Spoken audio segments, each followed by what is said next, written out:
Forse la svolta è arrivata. La trattativa tra la Juventus e il Barcellona per Arthur si starebbe sbloccando. Per la prima volta dopo diverse settimane, come riportato da Marca, il calciatore ha ammesso la possibilità di lasciare il club catalano e ha iniziato a negoziare con la società italiana. L'eventuale accordo dovrebbe essere chiuso dopo il 30 giugno, in modo che il Barça possa includerlo nel loro anno contabile quest'anno.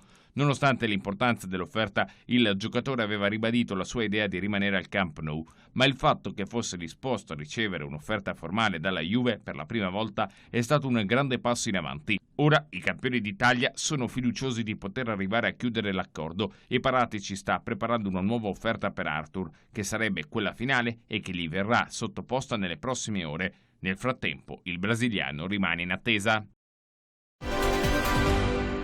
Cercasi disperatamente orologio. A lanciare sui social network l'appello è Francesco Totti.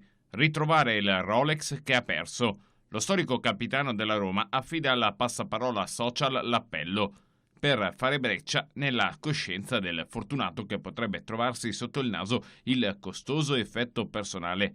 Ragazzi, ho perso il mio orologio a cui ero molto legato e con il quale ho condiviso tutta la mia carriera. Mi rivolgo a tutti voi nella speranza che possiate trovarlo. So che è quasi impossibile, ma tentar non nuoce. Si tratta di un Daytona acciaio con quadrante bianco e nel cinturino ha 2 placchette con la lettera C, Christian e Chanel. Vi ringrazio in anticipo, verrò io di persona a prenderlo.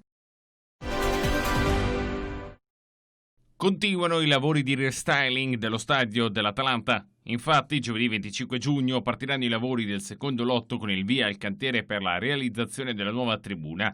Verrà demolita la vecchia costruzione senza toccare le facciate esterne e riqualificata anche l'area antistante con il parcheggio. L'obiettivo è quello di completare i lavori in pochi mesi, ha spiegato il direttore operativo dei bergamaschi, nonché il responsabile unico dei lavori, Roberto Spagnolo. Ma si dovrà assolutamente prestare la massima attenzione e quindi attenersi a tutte le eventuali decisioni prese dagli organi di competenza legate all'evolversi del Covid-19. Allo stato attuale le partite si giocano a porte chiuse, ma ovviamente eventuali ulteriori disposizioni governative sullo svolgimento degli eventi sportivi potrebbero richiedere valutazioni sul cronoprogramma del cantiere dello stadio.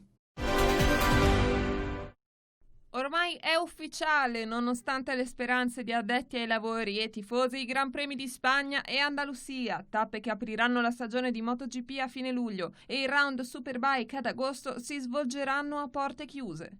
Il comune di Jerez, il governo andaluso e Dorna hanno deciso all'unanimità di celebrare le prossime gare di velocità a Jerez a porte chiuse, recita una nota ufficiale. In questo momento gli sforzi si devono concentrare sulla sicurezza dei team e di tutto il personale per garantire la continuità della competizione ed evitare assembramenti, conclude la comunicazione.